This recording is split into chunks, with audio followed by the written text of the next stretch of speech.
আসসালামু আলাইকুম গাইস, আজকে আপনাদের ঢাকায় যাত্রাবাড়ি এলাকায় একটা ছোটোখাটো মুরগির খামার আছে, সেইখানে নিয়ে যেতেছি।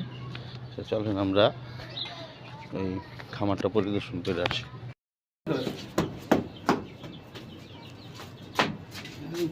হ্যাঁ, গরম গরম ভালো গরম। টাইগার আছে না, টাইগার তুলে গেছে নিচে, বুঝতে পারছো? এমন এমন দিছো, হ্যাঁ তুলে গেছি গা। দেখতেছেন না, টাইগার হাঁপাই গেছে গা, ও ঠান্ডা লেগে গেছে। পরে নিয়ে ট্রিটমেন্ট করছি, অনেক ঠিক আছে। গরমে ঠান্ডা লাগছে। হ্যাঁ, গরমে ঠান্ডা লাগছে, মানে এই কারণে এটিও ঠান্ডা পানি, এটিও ট্রিটমেন্ট করতেছি, খাওয়াই যাচ্ছিল।